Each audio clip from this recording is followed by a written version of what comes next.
This is a CBS News Detroit update. Good morning, I'm Sandra Ali. Here's a look at your top headlines on this Friday morning. Class is canceled today at the Armada School District due to a threat that was circulating on TikTok. State police, along with the FBI, investigating the source of that threat. Right now, it's not clear whether or not it's credible.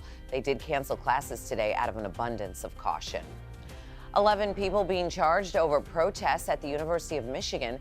Back in April, students and community members camped out on the Diag for 3 weeks protesting the war in Gaza. The charges include trespassing, resisting, or obstructing a police officer.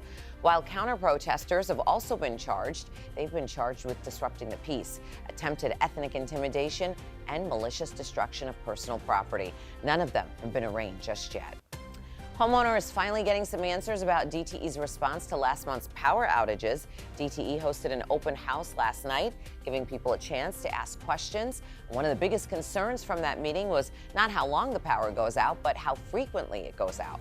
We talk a lot about our 4-point plan, our reliability plan, but it doesn't really mean a lot to customers until you get on that surface level. And so what we're trying to do is go into communities and show them physically what's going to happen, when it's going to happen, and give them a face-to-face ability to answer and ask questions.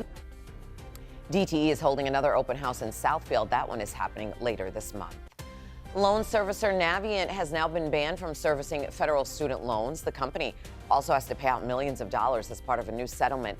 This stems from a 2017 lawsuit that accuses the company of misleading students and processing payments incorrectly.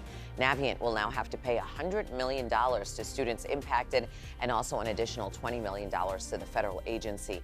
Those who do qualify, they will get a check that will come directly from the Consumer Financial Protection Bureau. General Motors and Hyundai have now entered a non-binding agreement to collaborate on strategic areas like reducing capital spending and increasing efficiency. The automakers' co-development will include passenger vehicles, combustion engines, clean energy, and electric technologies. Now let's go ahead and check in with next weather meteorologist Troy Bridges for a look at that Friday forecast. Troy, good morning. Good morning, Sandra. Today we will see a little bit of patchy fog. I don't think it's going to be as bad as we've seen over the past couple of mornings, and it does burn off fairly quickly. We see a nice warm up going to a high today of 83. Yesterday we made it up to 85, so 2 degrees cooler, but pretty close to where we were, and temperatures mild through tonight. If you're making some evening plans, temperatures still warm, close to 80 degrees, 79 as late as 6 p.m. At 8 p.m. we're at 73 degrees, so go ahead with those plans on this finally Friday. As we take you into the next weather futurecast, you don't see much in the way of cloud cover. The white here in western zones showing a little bit of that there in western sides of the state. We'll see a few clouds on and off through the weekend. We'll call it partly cloudy to mostly sunny on into the next few days, and temperatures certainly warming above the average. The average high for Detroit is 76 degrees. We will make it well into the 80s today, going to 84 in Lapeer, 82 in Ann Arbor today, 85 in Adrian, 83 in Detroit. Tomorrow, pretty much the same setup. We'll see a lot of sunshine with a few clouds and a high of 83. We stay dry throughout the weekend, and we see minimal rain chances returning for the start of next week.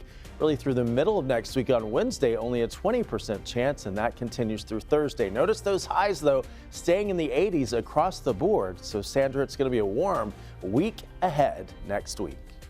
Oh, we love the 80s. All right, thank you, Troy. That's a look at your headlines. We'll be back later today covering stories that matter to you on air and streaming on the CBS News app and Pluto TV.